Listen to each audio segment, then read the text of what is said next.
I always believed that love, no matter how complicated, held everything together.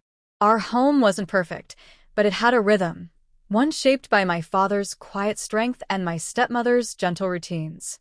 She wasn't my biological mother, but over the years, I had grown to appreciate her presence. Her name was Hina, and she came into our lives after my mother passed away when I was just a child. At first, she felt like a stranger in familiar spaces. But time softened edges, and though we were never close, we found a way to coexist. My father adored her. He was a man of few words, but his eyes would light up when Hina entered the room. They shared quiet laughs over tea, exchanged glances that spoke volumes, and often sat on the porch in silence, saying nothing, yet somehow saying everything. To an outsider, it looked like love. To me, it looked like peace. I wanted to believe it was real. Then came the illness.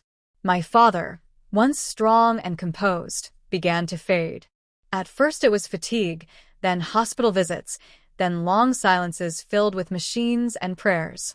I watched helplessly as the man who raised me slipped further away. Hina stayed by his side through it all, feeding him soup, holding his hand during restless nights, whispering reassurances into his ear. She cried quietly when he passed. No outbursts, no wailing, just a single tear that ran down her cheek before she turned away from the hospital bed. The funeral felt surreal.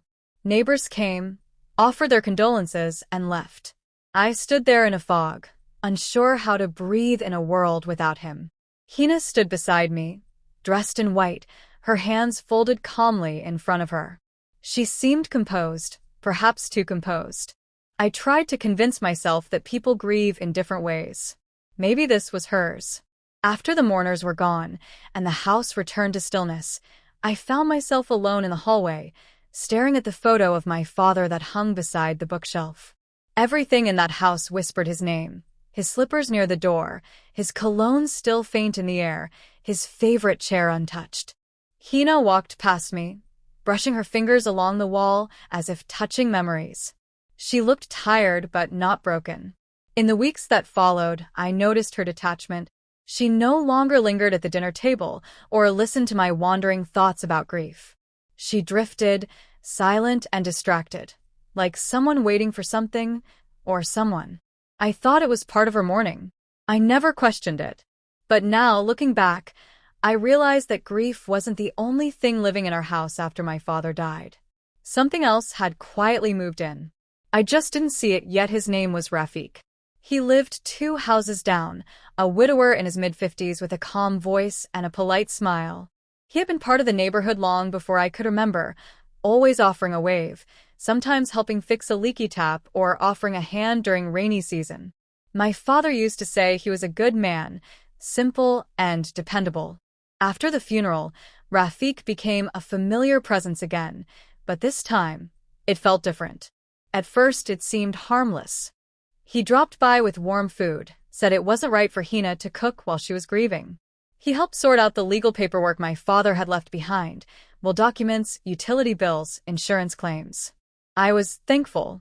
We both were, or so I thought. His timing was always precise. Not too frequent to raise alarms, but just often enough to be noticed. He knew when Hina was alone. And slowly, I began to feel like the visitor in my own home. Hina welcomed him with a warmth I hadn't seen in weeks. Her eyes, which had seemed dull and far away after my father's death, now glimmered subtly when Rafiq entered the room. She began dressing more neatly, wearing subtle makeup, tying her hair up with care. I tried not to overthink it. Maybe she was trying to reclaim some normalcy. Maybe this was healing. But there were moments that unsettled me.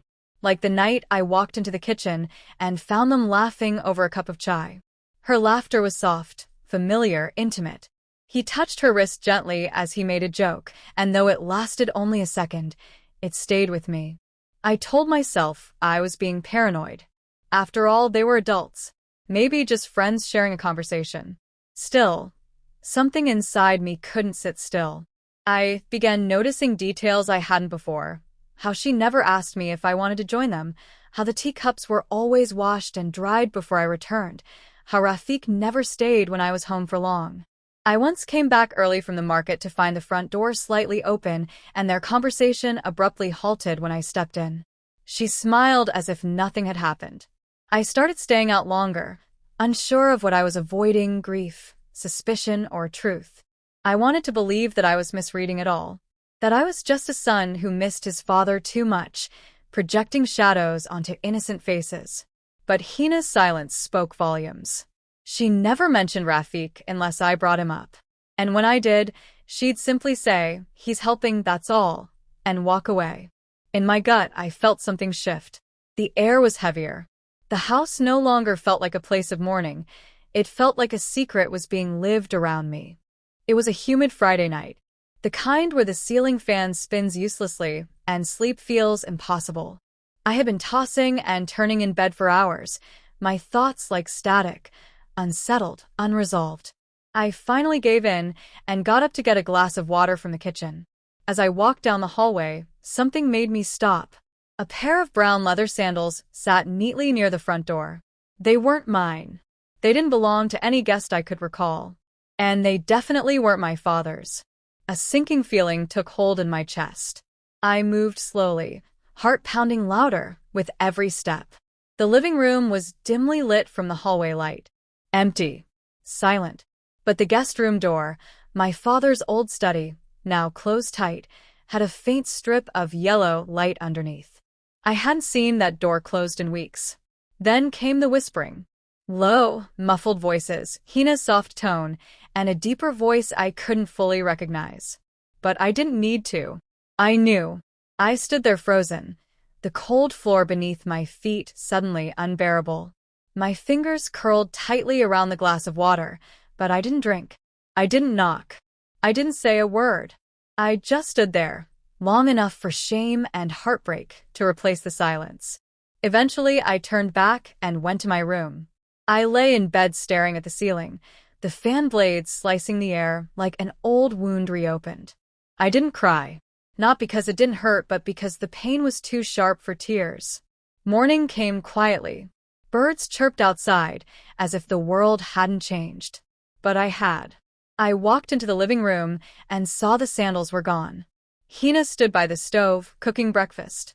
Her hair tied loosely, a hint of kajal under her eyes.